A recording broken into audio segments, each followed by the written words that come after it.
up, tribe? How you guys doing? Go ahead and hit that subscribe button. I hope you like this video. This is Love and Listing Season 2, Episode 3. And so we pick up, we see Taylor staging a home, and she's talking about the staging and the different things she's going to do. And she's talking about how she is really done with that crew, that nobody cared about her, nobody looked out for her, nobody had her back in that whole situation. She was even mad at Zack. But Zack was the one that got you out of that situation so that you wouldn't make a, like... Anyway, she mad at Zack. Child, she mad at everybody. She said that they were texting her, but they were texting her after the fact that nobody was checking on her when it happened in real time. And I can understand that side of it. But the part I need Taylor to understand is you started that situation because you were the one that was talking shit about Ajane and questioned whether Ajane was telling the truth about her whole situation. Like, you started that shit. That Brandy chick getting involved, yeah, I mean, nobody asked you to get involved. We don't know you. We don't know why you're here. Definitely she should have never put her hands on Taylor. There was definitely no excuse to put your hands on anybody. I don't condone that. But I am sort of just like, what you mad about? Like, what you... And for you to act like, you know, well, I'm not speaking to none of them anymore. And then come to find out she's working with Ty again. Ty's the guy that she got into it with last year, who she said wouldn't show him anything, and this, that, and the other. Now, she said that they started working together again after she stopped working with Andrew. Remember, she said she stopped working with Andrew in solidarity with Ajane. Not so convinced that that's what it was, but okay, if that's what you say, whatever. And Ty was like, I heard what you told me, but my question is, did you do anything to precipitate the situation? You know why he asked you that question, Taylor? Because he knows you started it. Because he knows you, he knows your personality, and he knows that people don't just go around pushing people to the floor for no reason. Like, people don't just go around just assaulting people out the clear blue. You know, not in those environments, not in that situation. Like, he knew it was more to the story than what you was telling him. And even when you told the story, you didn't include all that other stuff that you was doing. You didn't include all the running of the mouth you was doing. You didn't say none of that. You just talked about the fact that this woman pushed you. And again, I'm not defending her. I don't know that woman. She was wrong for putting her hands on you. But Ajane, even though she was out of line when she got the yelling, she wasn't wrong for being upset. She wasn't. Neither here nor there, child. So then we see Samantha and Ajane are out. Samantha's helping Ajane get to, you know, diversify her catalog a little bit, helping her get into some other things. Showing her like how to get into development property, you know, like houses that haven't been built yet, but, you know, finding clients that, you know, are looking into, you know, buying a house while it's actually still being built, that kind of thing. We found out that Eric wants to plan a trip to Palm Springs, have all the gang come down, maybe that they could sit down and talk everything out and try to work that whole situation out. And of course, everybody's here for it. They want to know if Taylor's coming, and he was like, "Listen, we're gonna invite her. I don't know if she's gonna show up or not. She's gonna show up because the show won't tell her to show up. But anyway, because in the meantime, Taylor's not responding to anybody's text messages, and she's sending everybody to voicemail and blocking them, child. So, again. Then we have this whole filler scene with Jacob and his aunt, and they talking about the good old days of death row. Listen, if I gotta listen to one more story about who your dad was and how great your dad was and how everything was so lovely when your dad was out and how you and your family lost everything when your dad went to jail, if I gotta hear one more story. So we had a whole 2 or 3 minute moment between him and his aunt at a cigar shop, and I'm sure they were trying to give us that whole vibe with Suge Knight and the cigar. And the cigar, like you never saw Suge Knight without a cigar in his hand, whether it was lit or not. You know, they had this whole moment of him lighting a cigar. I was like, child, y'all doing a lot. But ultimately, he's trying to get Safari this house. And I can remember last week whether he found the house or not, because he didn't. He ain't found the house, but he, he's showed Safari like 2 other houses. Safari don't like none of those houses. He ends up showing him a 3rd house, which Safari does like, you know, but it's not for $20,000 a day. It's for $30,000 a day. He talks to Safari and he lets him know. He was like, yeah, but I'm gonna make this deal work. Because I feel like they drugged this whole situation out. So I'm just going to give it to you in 2 seconds. I'm gonna talk to the owners. We're gonna negotiate the $20,000. He ended up getting it for him for $20,000. He did his video shoot. Everybody was happy, and he was going to celebrate by going down to Palm Springs because he wasn't with the. Because this whole episode, I was like, so is he not going to film with them this season? I was like, did something happen? Did they fall out? And he's not filming with them. But I guess it's just with everything with his child. He with the baby and everything. Maybe he just couldn't film, and he had to kind of find ways to, find times to film. But anyway, he's going to go down to Palm Springs.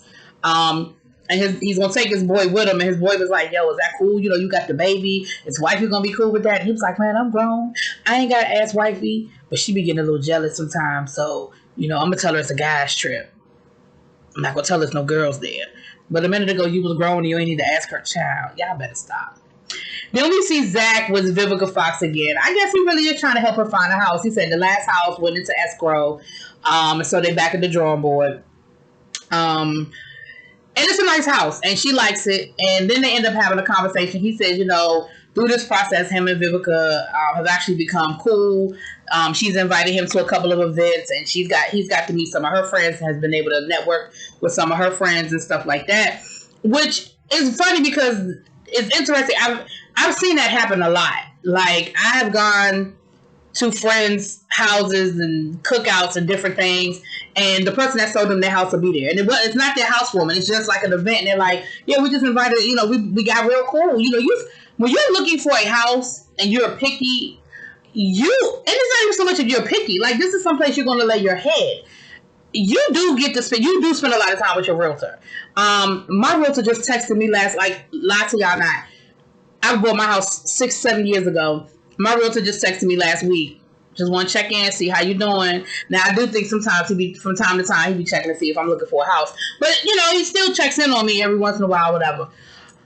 But he said that they have gotten kind of close, so he actually started talking to her about, some stuff he had going on in his personal life. So he did talk to her about the Samantha situation.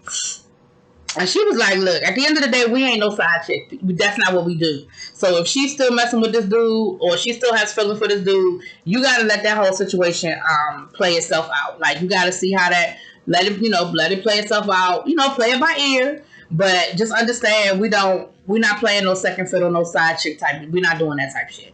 So that was cool. Ajane and her boyfriend. She's going to the Palm Springs. They're actually looking for houses to move in together. But he ain't cool with her going to Palm Springs because he's like, is Andrew coming? And she said, I don't know. Like, I don't know if Andrew's coming or not. She's like, I ain't invite him, but I can't say he's not going to be there. And the boyfriend, of course, he feels some kind of way about it. Now, I already understood him feeling some kind of way about the situation just off the fact that this is a dude that you used to mess with, and y'all are going to be together, drinking, partying, like he said all of this. So I already kind of understood, but then Ajane gave us a little extra. She said when they first started messing around, she said it real nice, but basically she was player, and she said she was entertaining exes. That's a real pretty way of saying you were still sleeping around. He found out, and so he's a little even more insecure about the whole Andrew situation. And so I understand where he was coming from. Like, I definitely understand his insecurities about the situation. But of course, she going anyway, child. So we see the ladies, Sarah, Sam, and Ajane riding together, and then we see Zack, Eric, and Alexander. Now let me ask y'all. Y'all need just go and make Alexander part of the cast. Is he part of the cast? Am I missing that in the opening credits? Is he a part of the cast? Is he a friend of the show? Who he? But either way, he's going to Palm Springs, child. So, and Eric said, yeah, Eric. I said Eric.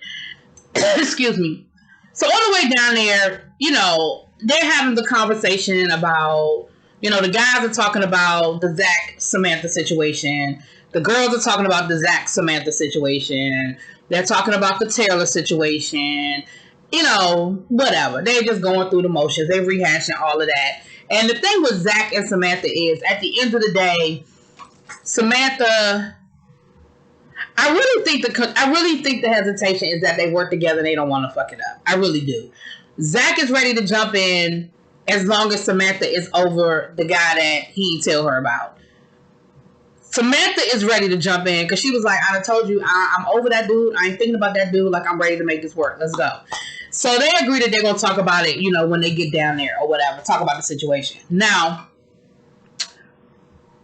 they get to the house, and this is an estate. This is not a house. I mean, there's the main house. There's the other house. They got, like, the master bedroom takes up a whole wing. Like, it's one of those houses. Now, Eric arranged this trip, but somehow Zack was getting the master bedroom.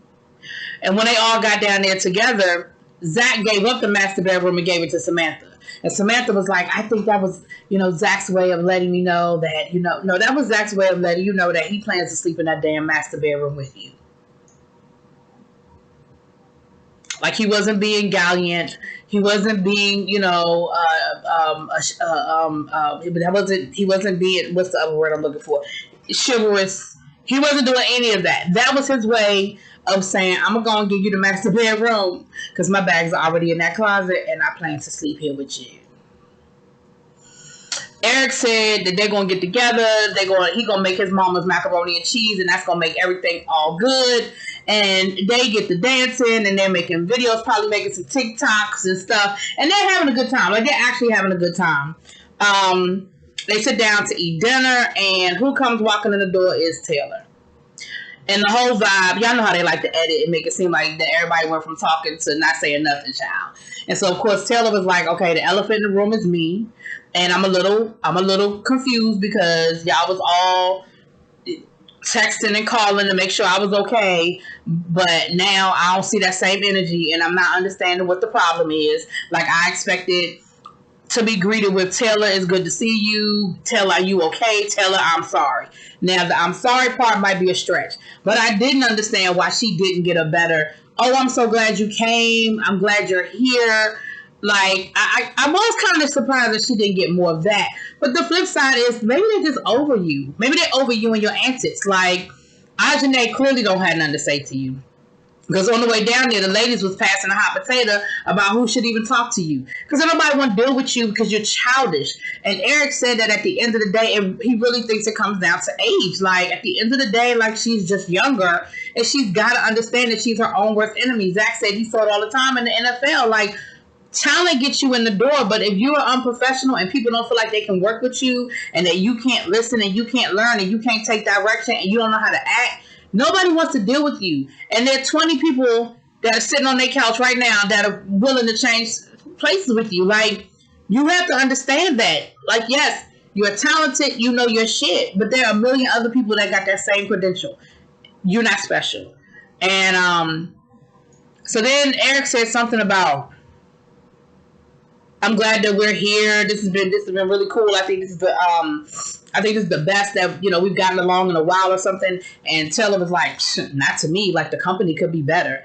Again, your way of dealing with conflict is through anger and through aggression.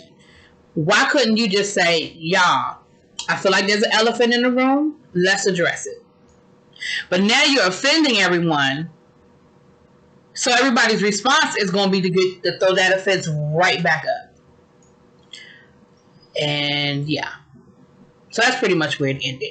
Anyway, y'all let me know what y'all think. I'm just over Taylor. I'm over her immaturity. I'm over the attitude. I'm over her because, again, at the end of the day, nothing is ever her fault.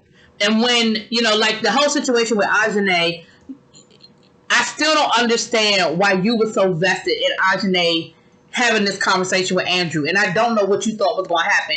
Ajane had already confronted Andrew. She shot her shot. It didn't work out. She moved on.